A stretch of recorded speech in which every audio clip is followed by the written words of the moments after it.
Welcome to today's devotional.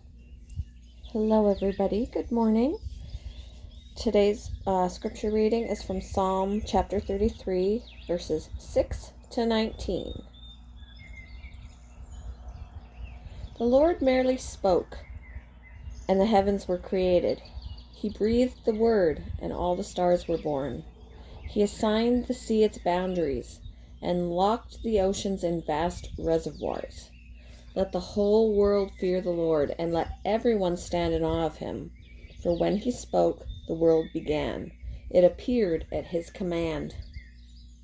The Lord frustrates the plans of the nations and thwarts all their schemes, but the Lord's plans stand firm forever. His intentions can never be shaken. What joy for the nation whose God is the Lord, whose people he has chosen as his inheritance.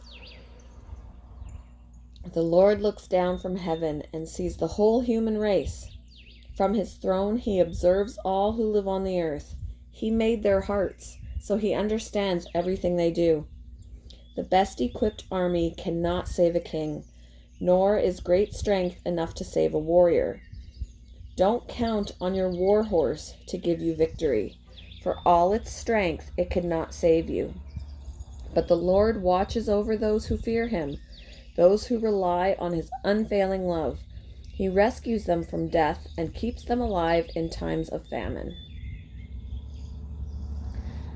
Today's devotion is titled, Eyes in the Back of My Head. I was as mischievous as any other child in my early years and tried to hide my bad behavior to avoid getting into trouble. Yet my mother usually found out what I had done.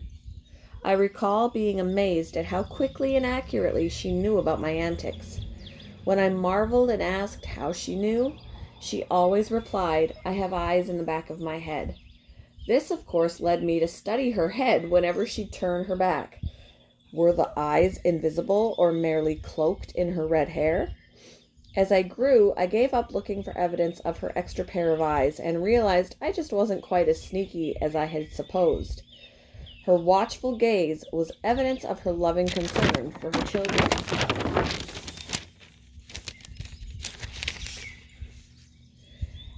As grateful as I am for my mother's attentive care, despite being occasionally disappointed I hadn't gotten away with something, I'm even more grateful that God sees all mankind as he looks upon us from heaven. He sees so much more than we do. He sees our sadness, our delights, and our love for one another. God sees our true character and always knows exactly what we need. With perfect vision, which even sees the inner workings of our hearts, he watches over those who love him and put their hope in him. He's our attentive, loving Father. How does it comfort you to know that God sees everything and is watching over you? What has he been doing recently to sharpen your character? Thank you for joining me in today's devotion, and I hope you all have a very wonderful Tuesday.